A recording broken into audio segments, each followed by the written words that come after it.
इंसानियत का फर्ज। हम सभी अपने जीवन के रोज़मर्रा में न जाने कितने फर्ज को निभाते हैं। कुछ अपनों के लिए निभाते हैं तो कुछ अपने लिए निभाते हैं, किंतु कभी कभी जीवन में एक ऐसा पल भी आता है जब हमें किसी अनजान व अजनबी इंसान के लिए कुछ फर्ज निभाना पड़ता है और हमारा छोटा सा प्रयास या फिर इंसानियत का फर्ज उस अनजान व अजनबी के लिए एक तिनके का सहारा बन जाता है और उसकी ज़िंदगी में खुशियाँ लाता है। आज एक ऐसे ही कहानी लाया हूँ जिसमें एक अनजान इंसान ने एक अजनबी इंसान की मदद करके इंसानियत का बहुत ही खूबसूरत फर्ज को दर्शाया। आज कृष्ण बहुत ही जल्दी में अपने कपड़ों की फैक्ट्री जाने की वजह पहले बैंक गया, क्योंकि आज उसे अपने कर्मचारी को महीने का तनख्वाह देनी थी।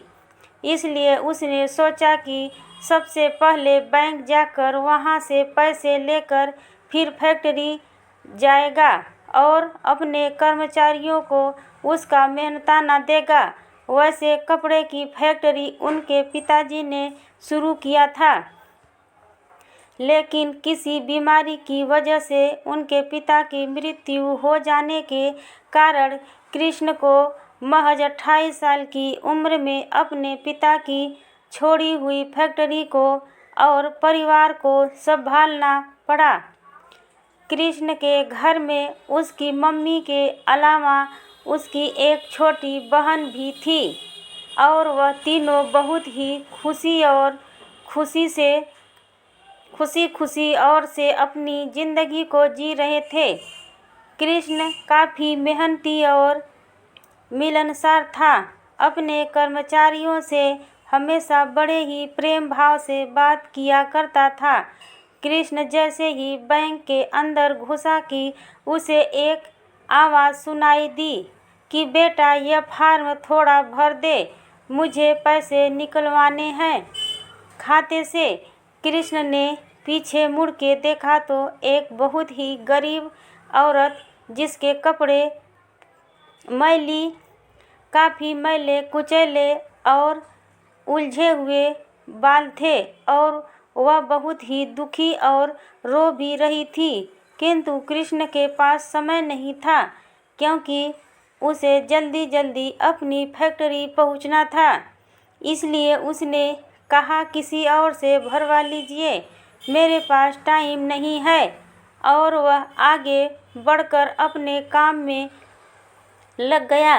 लगभग 20 से 25 मिनट के बाद जब वह अपने कार से बाहर निकला तो देखा वह महिला अभी भी औरों से निवेदन कर रही थी कि उसके फार्म को भर दिया जाए, लेकिन इधर उधर उसे कोई आदमी ना मिल रहा था, नहीं ही औरत जो उसका फार्म भर सके। चूँकि कृष्ण की भी अपनी मजबूरी थी, इसलिए वह उस महिला को अनदेखा करते हुए बैंक के बाहर निकल गया। कृष्ण जैसे ही बाहर आया और अपनी 4 पहिया गाड़ी का दरवाज़ा खोलकर बैठने ही वाला था कि तभी उसकी नज़र बैंक के बाहर बैठे एक गरीब आदमी पर गई, जो दीवार का सहारा लिए एक यहीं कोई 5 साल के बच्चे के साथ बैठा था। पास में एक ठंडा रखा था और उसकी आंखों से आंसू बह रहे थे। पानी की बोतल से उस बच्चे के मुंह में वह पानी डाल रहा था। न जाने कृष्ण ने क्या सोचकर उस आदमी के पास गया और बोला, आप क्यों रो रहे हैं और बैंक के बाहर क्यों बैठे हैं? तब उस आदमी ने कहा कि बेटा, मेरी पत्नी अंदर गई है पैसे निकलवाने के लिए। बहुत ही बुरा वक्त चल रहा है, अभी तक नहीं आई है। रोते हुए वह आदमी अपने आंसू पोंछने लगा। तो कृष्ण ने पूछा, यह बच्चा आपका है? तो उसने दोबारा कहा, हाँ बेटा, इसे दिल की बीमारी है, बहुत इलाज करवा रहे हैं, सब बिक गया हमारा घर पर मेरा बेटा ठीक नहीं हो रहा है। रात में तबीयत बहुत ही ज़्यादा खराब हो गई है। क्या करूं? मैं अपने बच्चे को मरता हुआ नहीं देख सकता।